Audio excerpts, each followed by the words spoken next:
Welcome back, everybody, to Open Line. We are talking with Dr. Margaret Harris with the World Health Organization in Switzerland. She is joining us via Zoom. And again, thank you, Dr. Harris, for being with us and answering our questions. Some very interesting information, some that I find concerning. You mentioned that you have dealt with Ebola. Ebola is certainly something that we have all heard of, and I think we're all terrified of. Contrast what this is, what the coronavirus is, with something like Ebola. And I think maybe it's one reason that people didn't take this as seriously in the beginning. But I guess contrast the two in layperson's terms. Do you think that maybe led to us not taking it as seriously as something like Ebola? I think that's a very reasonable assumption. So one of the problems with this virus, it's very, very transmissible. And what I mean by that is one person will infect probably 3 other people, and very, very easily. And then those 3 other people will infect another 3 people. But the information that came out about this virus initially was most people would have what was called a mild illness. Now, honestly, from everything I've heard from people who've had this virus, mild isn't fun. So I don't know what people think of as mild, but nobody has enjoyed having this disease. Sure, some people have had what's called almost asymptomatic illness. They haven't had much in the way of illness, but generally people have had quite a severe illness. And for the 10 to 20% of people who get the severe form, it's life-threatening, and they are only going to survive it if they get very, very high-level, top-level health care. So they need at least intensive support with oxygen and follow-through and management of their biochemistry.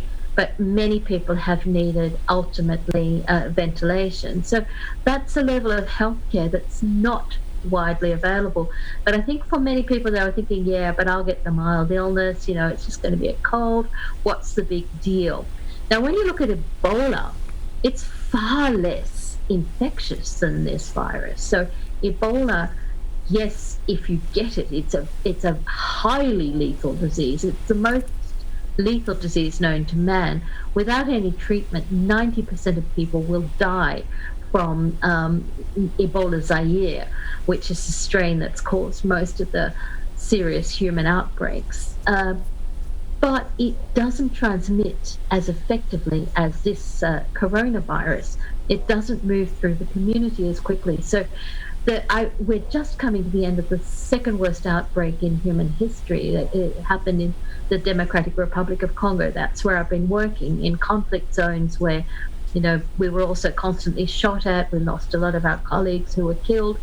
But the deaths, we were appalled that more than 2,000 people died. But that and to me is totally unacceptable. And yet when you look at the death rate from this coronavirus, it's much, much higher.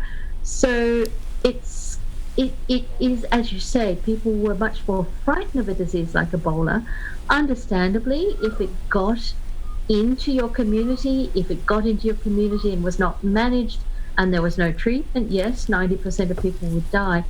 However, thanks to the work of all the scientists again, the incredible work that's been done, now we have treatments that will reduce that death rate to 10%. If you get to treatment early with Ebola, most people will survive. And we also have a vaccine, which again was accelerated in order to protect humanity from this virus. So there are all sorts of rumors now about how the coronavirus is spread. And I know there's a lot that's kind of mysterious about it. That there may be people that are completely asymptomatic that are going around and infecting people without knowing it. But what is not rumor? What can you tell us factually?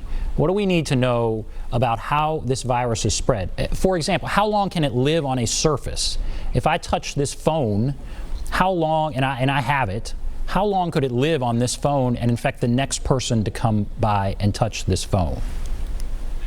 So most of the studies have been done in laboratories. So you have to remember that. The difference between what happens in a laboratory and what happens in real life is quite significant already. And it's much harder to test what's happening with the spread of a virus in real life, because you don't want virus to be around in real life. So, as a scientist, ethically, you have an issue trying to identify, to follow a virus and leave it there for 4 days if it's threatening people. So you will do all these studies in the laboratory.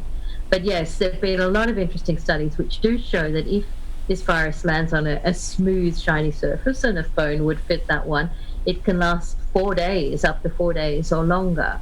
So you have to assume your phone's contaminated.